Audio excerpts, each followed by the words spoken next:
Marbs here, and you know, today's a day that I really thought was never going to get here. Xbox Series console owners, and that's both Series S and Series X, probably have already run into the most important problem that we all have. What's that called? Yes, my friends, storage. That's the SSD storage that is built internal to each one of these series consoles using Microsoft's Velocity architecture. The reality is that this console is a SSD based console, and when you only have either 500 gig or 1 terabyte of base SSD storage available to you, this is the opportunity of the expansion card. The expansion card has been an area dominated by Seagate due to Seagate's partnership with Microsoft in developing the SSD that is compatible with the Velocity architecture and the storage card expansion port.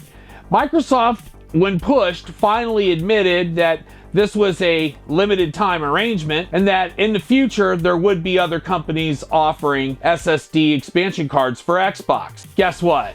That day has come. Welcome, my friends, to the Western Digital C50. This is a 1 terabyte Velocity architecture enabled SSD card for your expansion slot on your Xbox Series console. It is compatible with both the Series S and the Series X, and it uses the same Velocity architecture that Microsoft mandates for any storage card that would use the Xbox seal and be approved for use in the console. Currently, there are only 2 options, and that's Seagate and Western Digital now. This brand new Western Digital Black C50, it's absolutely an interesting offering from Western Digital due to the fact that it is a little bit different.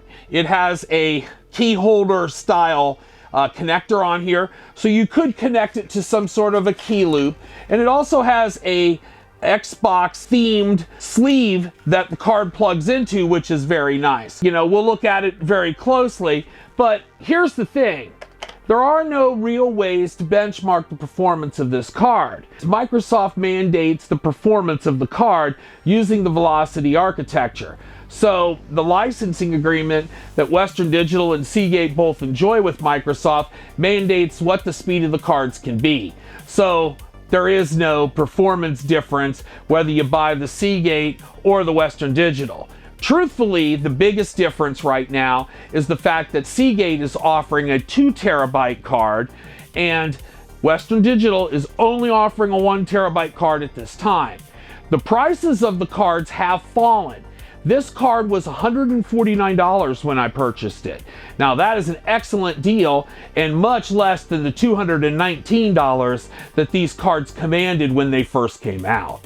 What I think is most important here, though, is Microsoft has indicated that there are other manufacturers who might like to also participate in offering an expansion card for Xbox. That could be a really good thing, which could further drive the cost of the cards down. But remember, the high performance flash that these cards use is not cheap, okay? Now, is it as expensive as they're selling it for? Absolutely not. And it should be half the price that they're selling it for.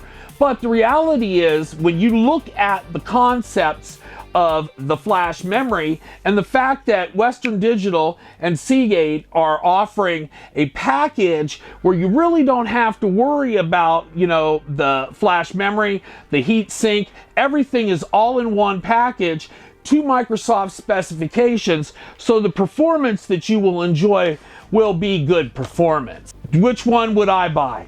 Well, if you need a 2 terabyte card, right now you're going to have to choose a Seagate. Now, I have heard rumors of a 4 terabyte card being offered later this year, and I would say that the fact that Microsoft knows that users want the bigger cards, the new Black Series S, it's evidenced by the fact that it comes with 1 terabyte of storage to begin with. I think Microsoft is recognizing the problem. Do I think we're in a situation where we're going to end up owning multiple cards? Well, that could be the case. And I would say that swapping cards, if your Xbox is in a enclosed area, because of the location of the storage card on the back of the unit isn't the easiest thing to do. But the good news is there is some competition, but don't look for Western Digital to push the cost of the SSDs down much more than they already are right now. I would say $149 for 1 terabyte of velocity storage for your Microsoft Series console is a very good deal, and you may want to hop on it. My name is Marbs. Thank you for watching. Now hit that subscribe button for me. Bye now.